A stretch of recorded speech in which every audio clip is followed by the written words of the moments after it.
नमस्कार दोस्तों बिहार की राजनीति में फिर से आरक्षण का मुद्दा गरमाया हुआ है।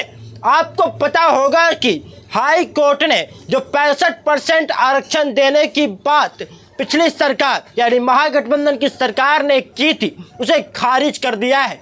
इसके अलावा ही अनुसूची 9 में डालने के लिए जो केंद्र सरकार को भेजा गया है उस पर भी केंद्र सरकार कोई एक्शन नहीं ले रही है और ना ही राज्य सरकार इसके लिए कोई कड़ा कदम उठा रही है जिसके वजह से ओबीसी एससी एसटी को आरक्षण मिल सके। दोस्तों स्पष्ट रूप से आपको याद होगा कि इस बार के लोकसभा चुनाव में आरक्षण का मुद्दा कितना बड़ा मुद्दा बन गया था। एक प्रकार से संविधान बचाना आरक्षण बचाने का मुद्दा हो गया था। आप सभी को यह भी याद होगा कि बड़े राज्य उत्तर प्रदेश और बिहार और महाराष्ट्र जैसे राज्यों में भारतीय जनता पार्टी को अपनी सीटों का नुकसान कराना पड़ा। इसके पीछे का महज एक ही मुद्दा था और वो था बेरोजगारी और बड़ा मुद्दा था आरक्षण का यानी संविधान बचाने का।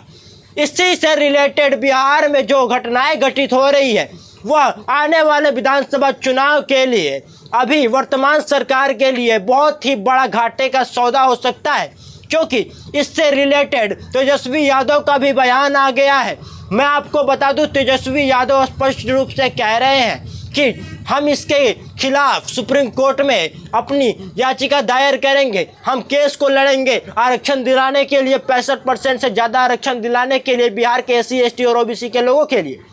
और दूसरी तरफ वीआईपी पार्टी के सुप्रीमो मुकेश सहनी यानी कि महागठबंधन के प्रमुख घटक दलों में से एक मुकेश सहनी ने अपने पार्टी की तरफ से तथा अपने व्यक्तिगत अपने तरफ से एक बयान प्रेस रिलीज जारी किया है जिसमें उन्होंने स्पष्ट रूप से अपने सारे बातों को क्लियर किया है और उन्होंने कहीं ना कहीं इस सरकार को घेरा है और केंद्र सरकार के रवैये को भी स्पष्ट किया है। उन्होंने क्या कहा है मैं उनके सोशल मीडिया बयान का कट लगा देता हूँ, आप पढ़ लीजिएगा, और आप तेजस्वी यादव का भी कट लगा देता हूँ वो भी पढ़ लीजिएगा।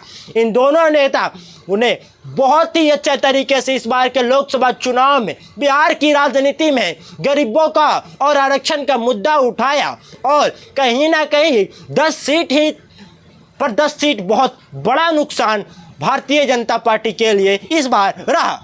और दोस्तों कहीं ना कहीं आने वाले विधानसभा चुनाव में ये दोनों युवा नेता अपने इसी मुद्दे को उठाकर फिर से चुनावी मैदान में आएंगे और वर्तमान सरकार को पछाड़कर अगली बार 2025 में वो विधानसभा के चुनाव में अपने बलबूते पर सरकार बनाने का प्रयास करेंगे। दोस्तों आपका क्या मानना है इस मुद्दे पर? क्या 65% से ज़्यादा आरक्षण लागू होने चाहिए? क्या ये जो युवा विपक्ष के नेता हैं वो सही कह रहे हैं? कमेंट सेक्शन में जरूर लिखिएगा और ऐसी वीडियोज़ के लिए इस यूट्यूब चैनल को जो सब्सक्राइब कर लीजिएगा। मिलते हैं नेक्स्ट वीडियो में, तब तक के लिए धन्यवाद।